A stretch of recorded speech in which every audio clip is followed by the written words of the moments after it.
So the question is who has ethics?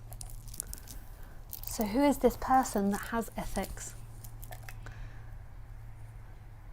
So the way that our society teaches us is that we are separate people in this body, and that we're controlling this body, and that we have free will and choice, and we can choose to be ethical or not. So you can choose to do good things or bad things. You can choose to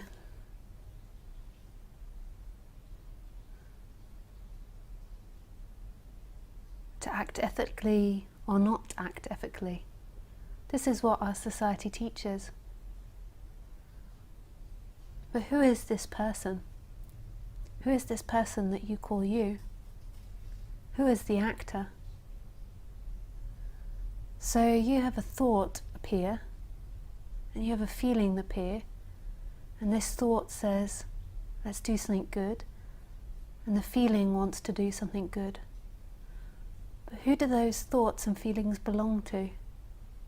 You think that's who you are, but who is it that's experiencing that thought and feeling? Who looks at that thought and that feeling? Who's conscious of that thought and feeling? That thought and feeling isn't conscious itself, there's something that's conscious of it.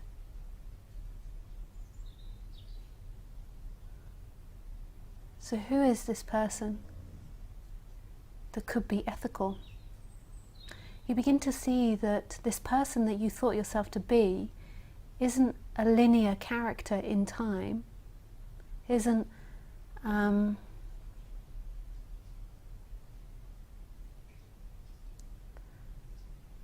someone that's solid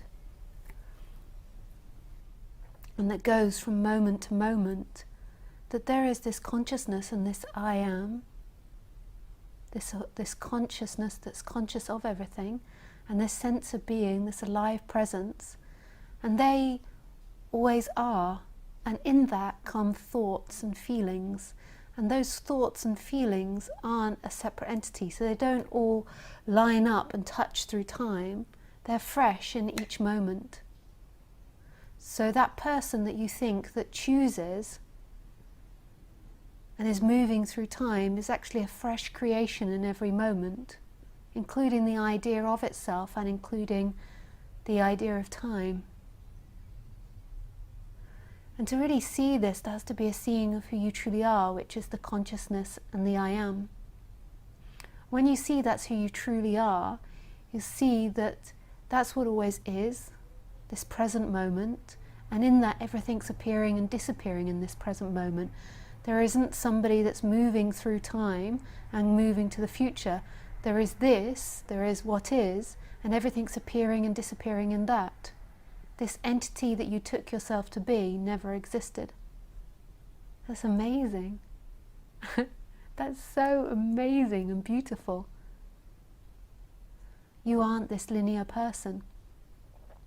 So does consciousness and the I am choose? Everything is the consciousness and the I am. So empty looking and the sense of being, everything is that. But that consciousness and that I am isn't consciously creating, so it's not choosing to create good things or bad things, it's spontaneously creating, and you can feel that. Everything is spontaneously appearing out of itself. It's not sitting in there thinking about it like, So if it was someone that chose, then they would be thinking about choosing. But actually consciousness is an artist, and a true artist is just doing art.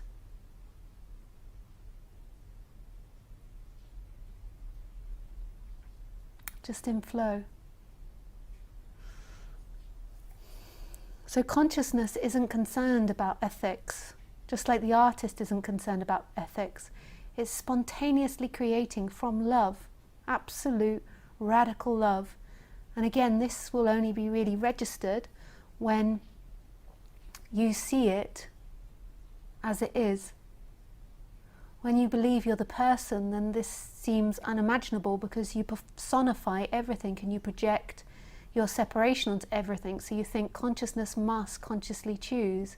It must be choosing things, but actually it's radically, spontaneously, freely creating, totally in love with its creation. It is love. But the person can have ethics. The person didn't choose to have ethics. The good person that is good didn't choose to be good. The bad person didn't choose to be bad. It's the formation of this dance. Just like if in a piece of music, the on chord music didn't choose to be that way, and the off key or off chord notes didn't choose to be that way.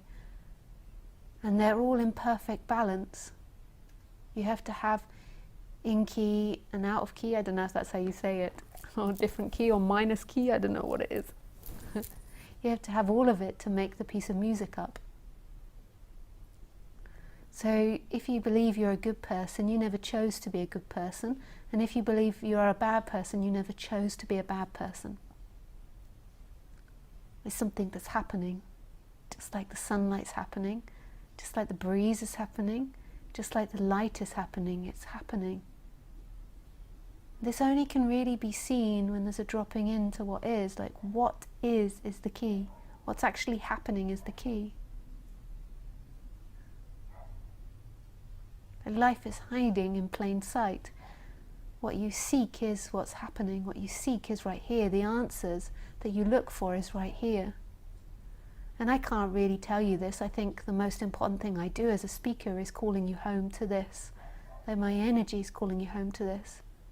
The words are helping you to an extent intellectually, but the most important part is the energetic side, that silence that's being spoken with. Like, I'm not speaking now. Speaking is simply happening. It's coming out. I'm not moving or breathing or looking. It's happening. And it's free. And it's non-bound. In that freedom, in that infinite freedom, there is a character that can appear called Lisa. I'm sure you guys see Lisa more often than it's seen from this side. So Lisa is a character that appears, and that character doesn't exist as something moving through time.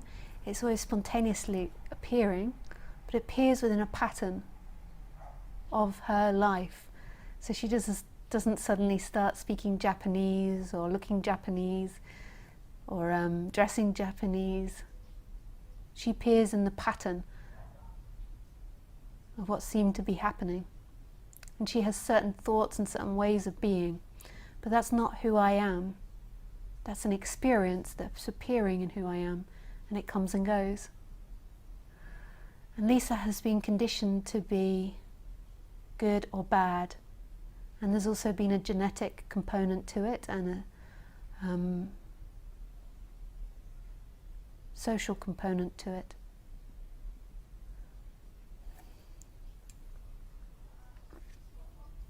When I was growing up, I went to church and I was taught, even though my parents aren't religious, but they kind of did it. And I went to a Catholic school for a period. And I was taught that I had to be good in order to go to heaven. If I wasn't good, I would go to hell, and this hell would be a perpetual hell. So I was told very firmly that goodness was very important. And I tried very hard to be a good girl, but I often got in trouble because I was dyslexic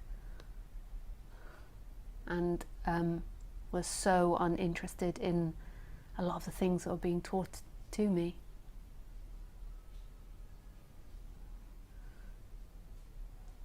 But I was taught that I had to be a good girl, so I really strived for that.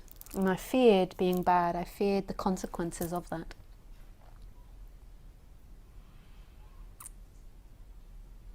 So I also had something called empathy as well that arrived at some age. Maybe it was always there, but empathy is the ability to reflect on how other people feel, and not just mentally but also emotionally. So that also makes me most probably a nicer, gooder person, the ability to reflect on other people's feelings. But sometimes maybe it's a bit too strong, I do it too much.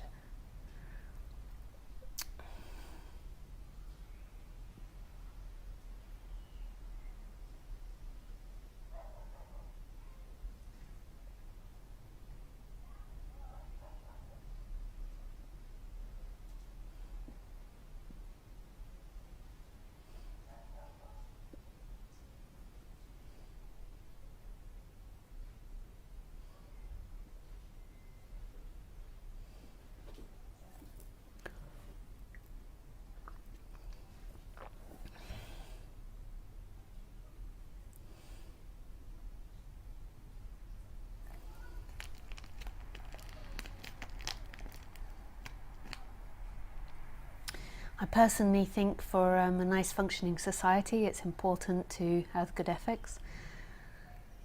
And I also think that separation most probably makes people do bad things and have bad ethics, because rather than just expressing yourself and moving towards what the body wants, there's this intense seeking to try to get home, and this discomfort, this feeling like you've lost home. And when the human feels like that, when the human feels like it's lost something and that it's missing something and that it's not home, and it's got that discomfort and that fear, then that can lead to somebody doing not very nice things. Again, it's not a personal thing, it's a happening that happens. Nobody means to be nasty. Nobody sits there and thinks, I'm going to try to be the most nastiest person alive. It's something that begins to appear through the formation of this life. Pardon me. Was that good or was that bad?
So let's see. So just plug in. If anyone's got any questions. I don't know if I have anything more to say on ethics. Maybe that was a bit of a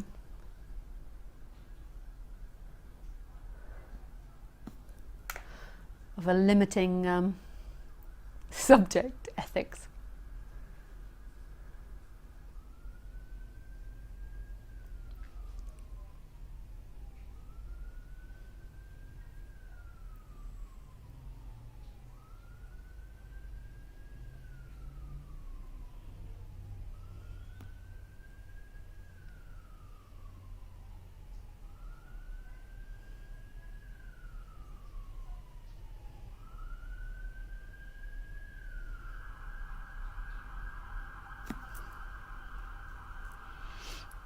So this is from Livy. Hi Livy. Livy says, so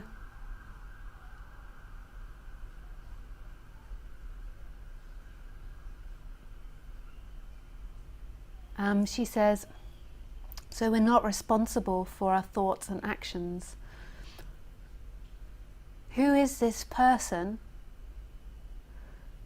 that controls thoughts and actions? Like, who is this you? Who is that? So a thought appears that's saying, am I responsible for my thoughts and actions? And you take that to be who you are, but who's conscious of that? Who's conscious?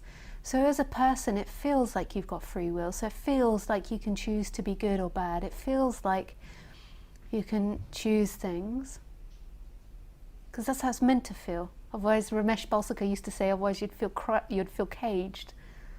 So it feels like that. But who is this person that pops up and says, do I have free will or not? Can you see that something is conscious of that? That something knows that?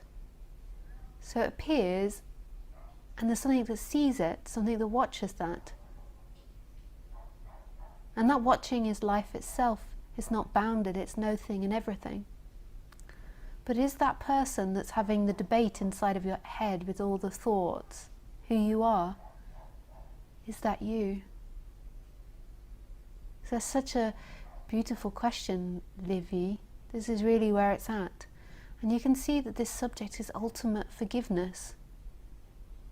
Because as you begin to see that life is happening, it's not somebody's happening, it's not somebody doing, then it's ultimate forgiveness for whatever anyone's done. This doesn't mean passivity.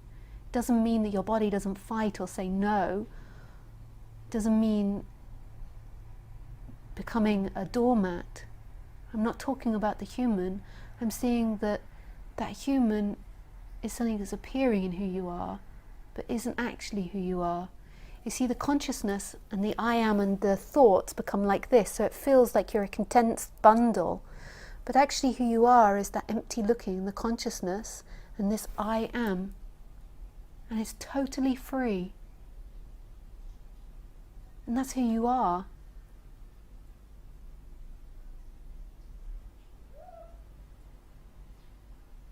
So where are your thoughts now coming from? How do you look at me?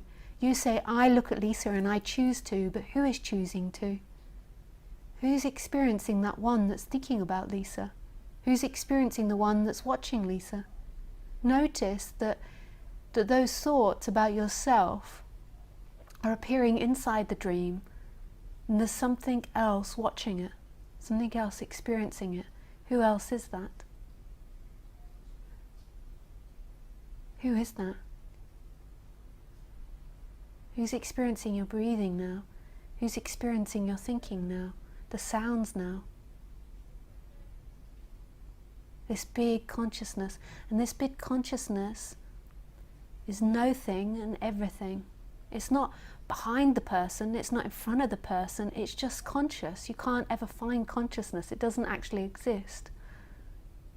There is no consciousness that you can grab on to or know, but it's appearing, it's happening.